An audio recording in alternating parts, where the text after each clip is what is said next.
Всем привет! И с вами Яра. И сегодня мы продолжаем цикл моих кулинарных мастер-классов. Немножко хотела сказать о своей миссии, о своей цели. Я убеждена, что еда – это одно из важнейших или больших удовольствий в жизни. И мне хотелось бы это как-то подчеркнуть. В последнее время, на мой взгляд, еда несколько недооценивается. Эти всевозможные доставки по щелчку пальца за копейки мы получаем еду, но то ли мы получаем, что мы хотим. Я хочу научить основам, базисным техникам любых рецептов, чтобы вы были свободны. Не надо следовать моим рецептам, не надо следовать никому. Вы открыли холодильник, и сегодня у вас 3 ингредиента. И ваше чутье вам подскажет, что делать с ними. А мои техники приготовления научат вас, как это сделать правильнее, чтобы сохранить витамины, минералы, нутриенты, ну и там все остальное. Сегодня я хотела бы приготовить для вас, показать, как я это делаю. Это исключительно мой вариант. Один из моих, думаю, любимых салатов.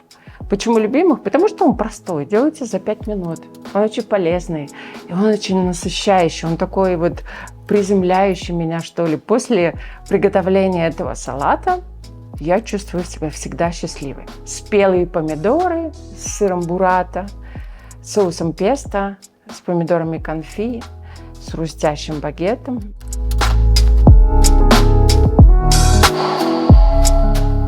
Сначала я хотела вам немножко рассказать о сыре буррата. Что ж такое за зверь этот буррата? Это итальянский сыр, он пришел к нам из Италии.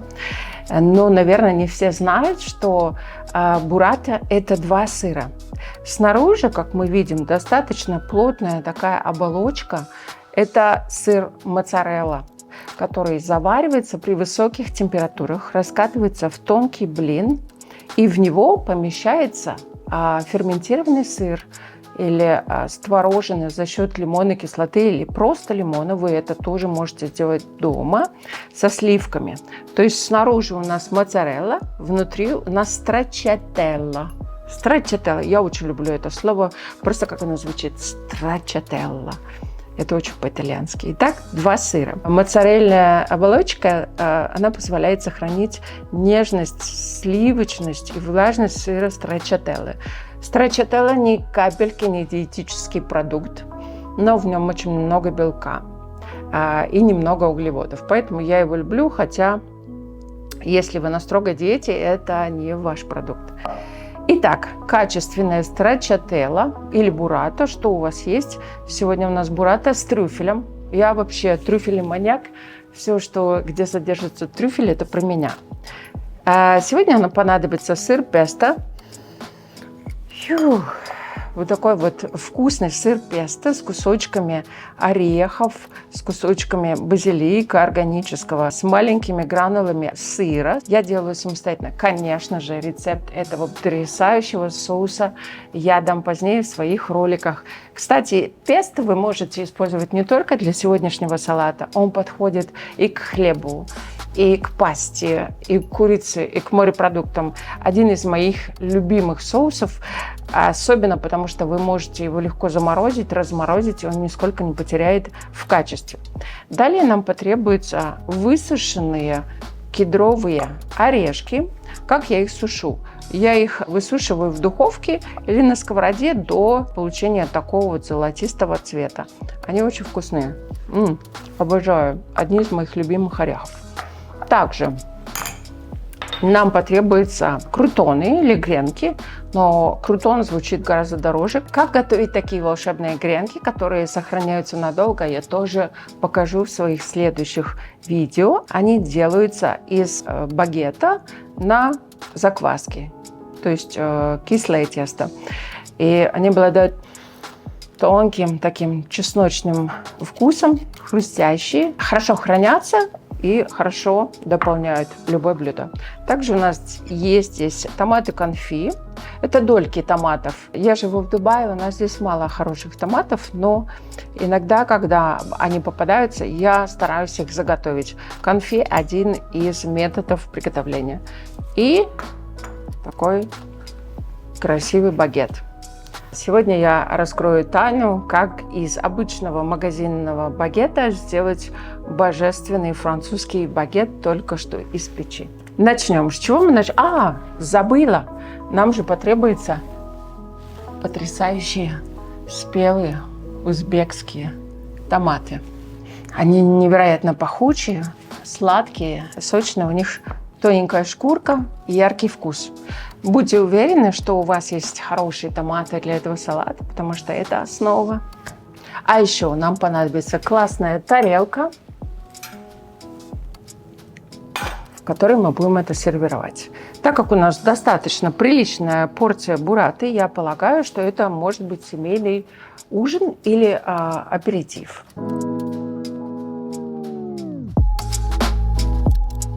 Томаты я уже помыла, и сейчас мы их будем нарезать. Как нарезать томаты? На самом деле здесь нет никаких правил. Вы можете нарезать томаты на дольки, что я очень люблю делать. Вот таким образом. Убираем плодоножку. И вот у нас такие долечки. И вторую. Убираем плодоножку. Кусочки большие. В этом случае блюдо будет более объемное. Но я сегодня буду нарезать свои томаты пластиками. Это я люблю делать больше. Сдвигаем наши дольки. Мы будем нарезать их на толстенькие сантиметровые пластики. Для нарезки томатов вы можете купить специальный нож для томатов, но я не считаю, что это важно. Можно использовать хорошо отточенный нож. Для этого просто попросите вашего мужа потратить вечер на заточку. Или сделайте это в любой обувной лавке. У них есть точильный нож. Так, мы нарежем больше томатов, потому что у нас большая тарелка. Не нужно слишком уж заморачиваться на нарезке. Это ручной труд, а не робота, поэтому что-то может быть и так идти.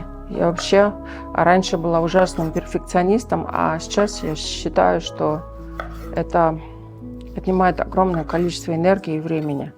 Вот, томаты у нас готовы. Еще один бомбанем, чтобы было сильно щедро, изобильно. Причем интересно, что все томаты имеют разный узор. Смотрите, разные виды, разные срезы, разные такие паттерны. Это мне очень нравится. Продолжая приготовление нашего салата, я хотела бы немножко сказать о хлебе. Как вы думаете, стоит ли ехать в лавку вечером, когда вы готовите салат? Я думаю, что не стоит. Обычно я покупаю багет в хорошей булочной. Это обязательно багет на закваске. И замораживаю его. Это Джексон. Сегодня багет я разморозила. И что я буду с ним делать? Я оболью его водой с обеих сторон. И помещу в духовку на 200 градусов на 5 минут на режиме конвекции. У меня есть вода и багет. Прям вот как-то так. Раз. И два. Наш красавчик готов. Я помещаю его сюда. Не беда, если он там у вас не помещается. И помещаю хлеб в духовку на 5 минут. Багет в духовке, помидоры нарезанные. Начинаем выкладывать. Как мы выкладываем томаты? Да, как вам Бог на душу ляжет. Абсолютно здесь не важно. Можно их смешивать. Мы даже сюда и треугольнички наши вмонтируем. Пусть они тоже нам добавят такой динамики. Кстати, забыла сказать, что сегодня нам также может понадобиться базилик. Да, у нас есть базилик в нашем песто, но мне очень нравится использовать вот такие вот маленькие бэби-листочки сверху. я отщипываю их и кладу как декор. Поэтому, если у вас нет базилика, не страшно. У меня он сегодня есть. Я обожаю, у меня всегда растет базилик на окне. И вот там вот сейчас есть. Я базиликовый маньяк. Но я думаю, что это не проблема. Дальше мы будем выкладывать с вами помидоры конфи. Они не всегда держат форму. Я не очень переживаю насчет того, как они выглядят. Важно, какие у них вкусовые сочетания. И помидоры конфи я как бы вмонтирую между нашими свеженькими томатами. Вы можете взять готовые томаты, которые продаются в банке. Они написаны там, что они высушенные на солнце, или sun-dried tomatoes. Но, на мой взгляд, они очень, как сказать, интенсивные по вкусу. И у них сохраняется шкурка и семечки, что делает их такими деликатными. В том рецепте, который мы с вами будем рассматривать в будущих роликах, мы сделаем нежные томаты конфи, которые абсолютно выглядят по-домашнему и дают такой вот нежный вкус. Распределяем томаты, как вам захочется, как вам нравится, так, чтобы, если с этой большой тарелки будет есть ваша семья, постарайтесь, чтобы томаты были равномерно распределены и достались каждому. Прекрасно. У меня уже слюни текут. На самом деле я обожаю этот салат. Могу его есть, кстати, даже на завтрак в любое время дня и ночи. И вот здесь у меня даже чесночулька остался один, потому что я эти томаты запекаю. Я тоже сюда его брошу. Дальше мы приступаем к нашей бураточке. Бураточка у нас сегодня трюфельная. Как я уже сказала, у нас тоненькая совсем шкурка здесь моцареллы. Вот если я нажимаю пальцем, остаются следы. А внутри совсем такая вот нежная текстура со сливками. Соответственно, этот сыр не держит форму. Как мы можем его распределить, чтобы он выглядел красиво? По моему опыту я делаю это вот так. Во-первых, мы его перевернем. Здесь видны некоторые такие вот трюфельные кусочки. Это еще шикарнее. Мы делаем вот такой разрез, практически хирургический. И второй крест-накрест. Сразу же помещаем бураточку в центр и раскрываем немножко как цветок. Я немножечко еще разрежу. И вот так. И дам ей вот так вот немножечко распасться на кусочки. Вот она у нас является центром нашего блюда. Что мы делаем дальше? Наш хлеб уже почти готов. Дальше мы выкладываем соус песто. Во-первых, мы его кладем вот так в центр, повторяя формы нашего сыра. И еще немножко кладем вот рядышком с нашими помидорами конфи, как бы завершая эту композицию. Это может быть рандом, какие-то кусочки зелени на красном. Это могут быть в каком-то симметричном порядке. Я люблю, когда блюдо выглядит немножко небрежно, как и моя сегодняшняя прическа. Потому что в этом есть какая-то неожиданность, какая-то спонтанность и натуральность. Я не очень люблю прилизанные блюда, поэтому мои блюда выглядят именно так. Дальше мы будем искать самые лучшие листики базилика. И вот так я их прищипываю. Получаются вот такие вот малышки.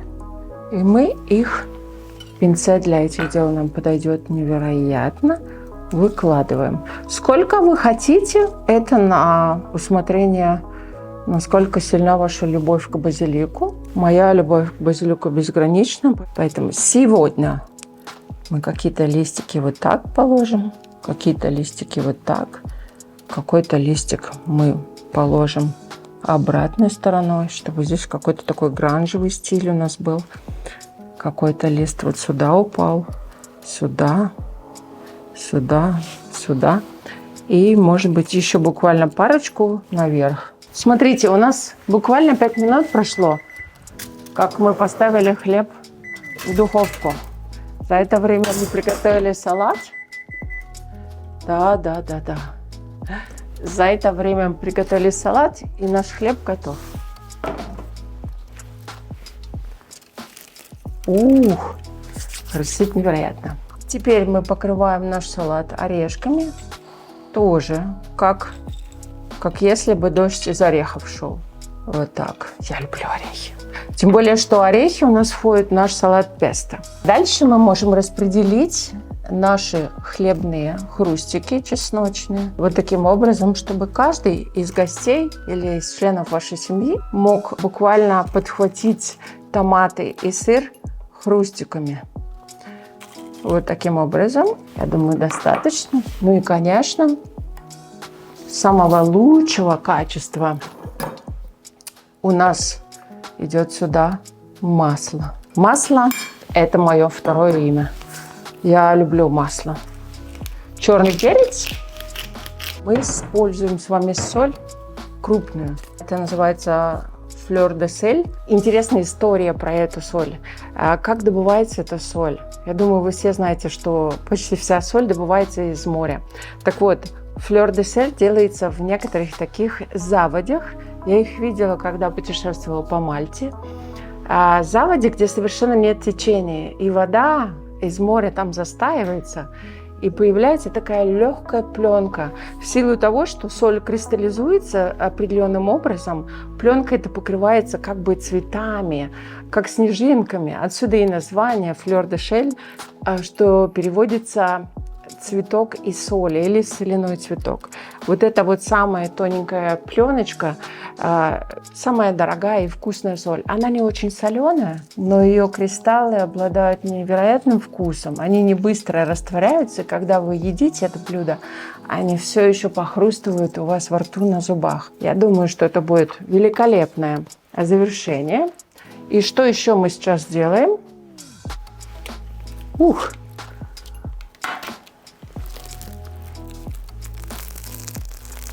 Я разломлю хлеб. Вот здесь видно, что из него идет пар, и он очень-очень хрустящий. Я отломлю попку, потому что это мои любимые, и положу сюда, чтобы макать в салат.